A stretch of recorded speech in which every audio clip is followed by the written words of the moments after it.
After being shot at a campaign rally over the weekend, Donald Trump is now in Milwaukee, Wisconsin, for the Republican National Convention, where he's set to be declared the party's presidential candidate. His supporters have been gathering outside the venue to welcome him. The FBI is investigating the assassination attempt as a potential act of terrorism, but has yet to identify a motive. Meanwhile, President Joe Biden has held a televised address urging Americans to cool down their rhetoric and to resolve their issues at the ballot box. For an attempted assassination on Donald Trump, there is no place in America for this kind of violence, or for any violence ever. Period. No exceptions. We can't allow this violence to be normalized. You know, the political record in this country has gotten very heated. It's time to cool it down. We all have a responsibility to do that. Yes, we have deeply felt strong disagreements. The stakes in this election are enormously high. I've said it many times that the choice in this election we make in this election is going to shape the future of America and the world for decades to come. I believe that with all my soul. I know that millions of my fellow Americans believe it as well. And some have a different view as to the direction our country should take. Disagreement is inevitable in American democracy. It's part of human nature. But politics must never be a literal battlefield, or God forbid, a killing field. So as Republican Party delegates gather in Milwaukee for the convention, many of them are convinced that the failed assassination attempt has boosted Donald Trump's chances of winning the presidential election. Let's bring in Boris Foreman, a professor of politics at Bard College, Berlin. His recent books include The Emergence of Illiberalism and Democracy in Crisis. Welcome. It's good to see you.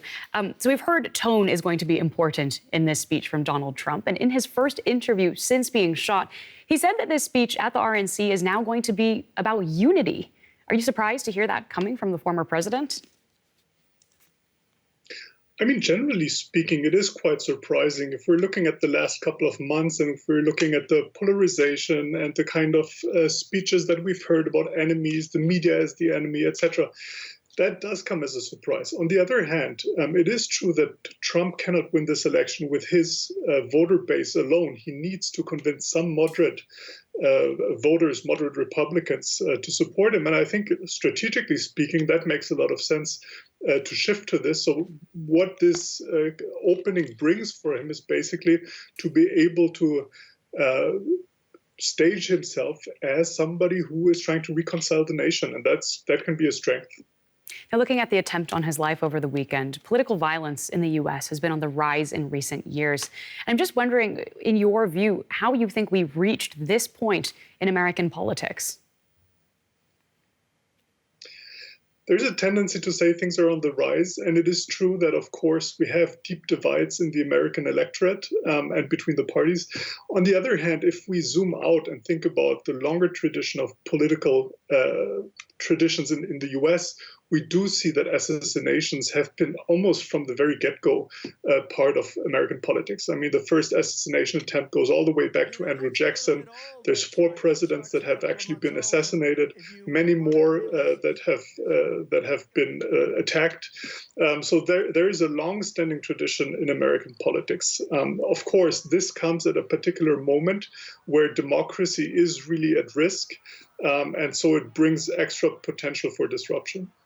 Yeah, let's take a look at this present moment. I'm wondering if you could put this in perspective for us. Like, how would you say the kind of political violence that we're seeing in the U.S. compares to what we've seen increasing in Europe? And what is unique specifically about the situation in the U.S.?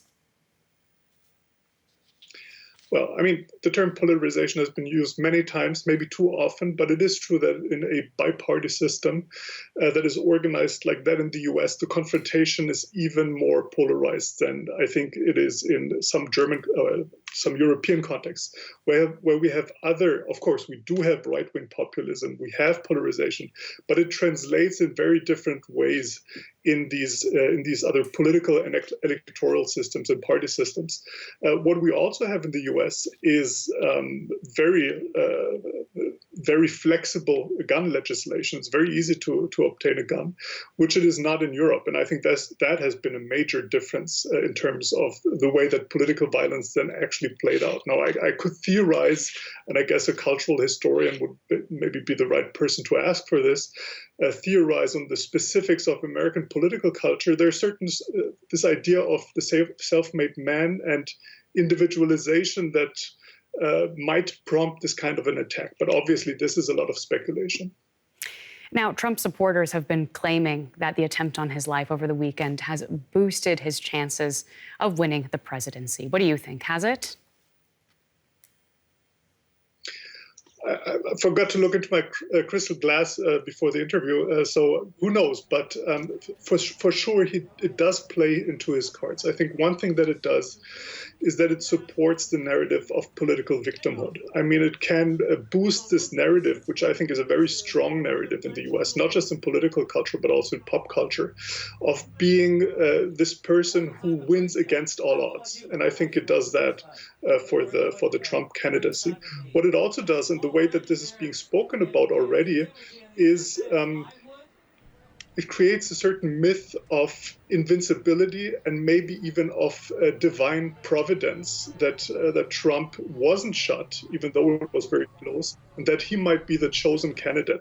And so I think for the evangelical vote, for example, this could be a strong argument to mobilize voters. Well, thank you so much for joining us today with your insights. That is Boris Foreman with Bard College Berlin. Thank you.